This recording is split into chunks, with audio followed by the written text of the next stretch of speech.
જય જવાન જય કિસાન। હું છું અમિત માનવદરિયા। તમે છો વેધર ગ્રુપ સબસે તેજ પર। ખેડૂત ભાઈઓ, આજે આપણે વાત કરવાની છે આવનારા દિવસોમાં વરાપ અને વરસાદ। અને એક બીજી ખુશીની વાત છે કે જે આઈએમડી વાળાએ જે અપડેટ આપી છે ઓગસ્ટ સપ્ટેમ્બરની, તો એમાં પણ આપણે થોડોક પ્રકાશ પાડીએ આજે। તો ખેડૂત ભાઈઓ, આપણે પહેલાં તો સૌપ્રથમ વરસાદ અને વરાપની વાત કરીએ। તો આજે તારીખ 7 ઓગસ્ટ અને રેડા ઝાપટા અને મધ્યમ વરસાદની આગાહી છે। તો ખેડૂત ભાઈઓ, આપણે એ રીતની વાત તમને સમજાવીએ વાતથી કે આવનારા દિવસોમાં વરાપ અને ફરી વરસાદ ક્યારે છે એ। તો ખેડૂત ભાઈઓ, આજે 7 તારીખ, આજથી 2-4 દિવસ થોડીક વરાપ રહેશે અને 10-11 તારીખેથી હળવો એક રાઉન્ડ આવશે લોટરી મુજબ વરસાદનો ગાજવીજ સાથે। એ વરસાદના રાઉન્ડમાં કયા વિસ્તારમાં વધુ વરસાદ, કયા વિસ્તારમાં ઓછો વરસાદ, એ તમને જણાવી દઉં। તો જે ઉત્તર ગુજરાત અને કચ્છ વિસ્તાર છે ત્યાં વધુ અસર કરશે અને પશ્ચિમ સૌરાષ્ટ્ર છે ત્યાં ઓછી અસર કરશે। રેડા ઝાપટા અને લોટરી મુજબનો રાઉન્ડ છે। અને દક્ષિણ સૌરાષ્ટ્ર જે છે ત્યાં પણ અમુક વિસ્તાર એમાં સારો વરસાદ પડી જાય, બાકી રેડા ઝાપટા લોટરી મુજબ રાઉન્ડ સમજવાનો એ તરફ પણ।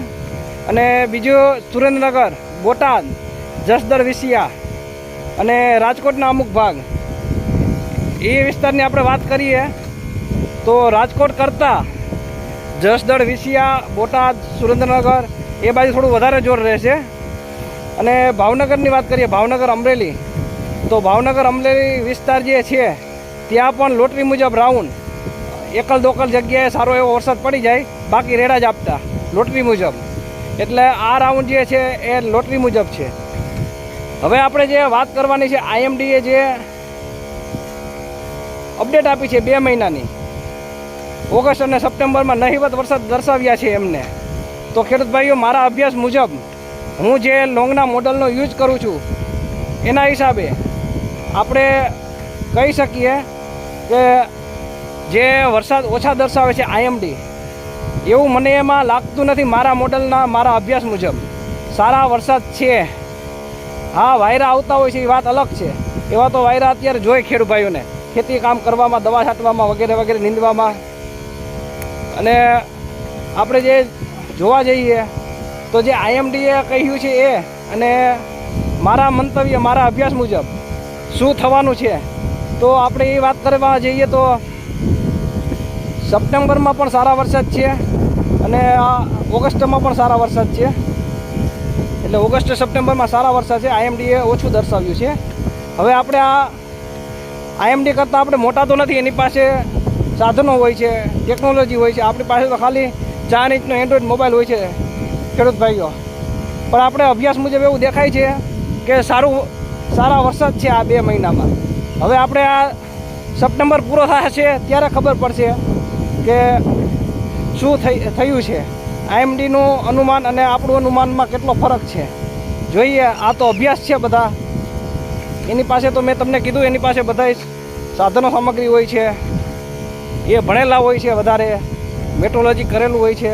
ને આપણે તો શું છે, 4 આંગળના એન્ડ્રોઈડ મોબાઈલમાં મથતા હોય અને આ રીતે દવા છાંટતા હોય છીએ અને અભ્યાસ ચાલુ કરીને ખેડૂત ભાઈઓને માહિતી આપતા હોય છીએ। તો હવે આપણે જોઈએ કે આઈએમડીમાં કેટલો ફરક રહે છે અને આપણા એનાલિસિસમાં કેટલો ફરક રહે છે। આપણે કાંઈ અભિમાન કે એવું કાંઈ છે નહીં, અભ્યાસ ઉપર આપણે તમને દર્શાવીએ છીએ કે ઓગસ્ટ અને સપ્ટેમ્બરમાં સારા વરસાદ છે એ રીતે। જોઈએ હવે શું થવાનું છે। અને આ રીતે જે 10 તારીખેથી 12-13 તારીખ સુધીનો રાઉન્ડ છે એ લોટરી મુજબ રાઉન્ડ છે। કચ્છ વિસ્તાર અને ઉત્તર ગુજરાતમાં વધારે લાભ આપશે અને સુરેન્દ્રનગરના અમુક વિસ્તાર, બોટાદ અને જસદણ, વિસિયામાં પણ સારો એવો લાભ મળશે અમુક વિસ્તારમાં। લોટરી મુજબ છે એટલે એવું ના કહી શકાય કે અહીંયા વધારે પડે, અહીંયા ઓછો પડે, લોટરી મુજબનો રાઉન્ડ છે।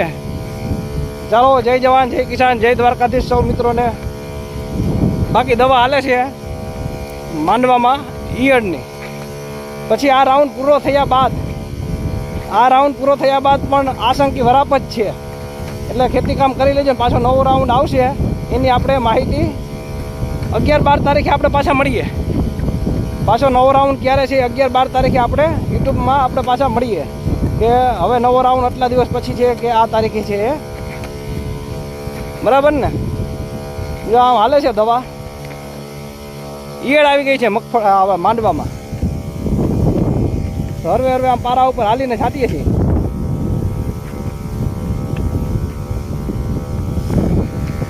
ચાલો, રજા લઈએ, પાછા મળીએ 11-12 તારીખે.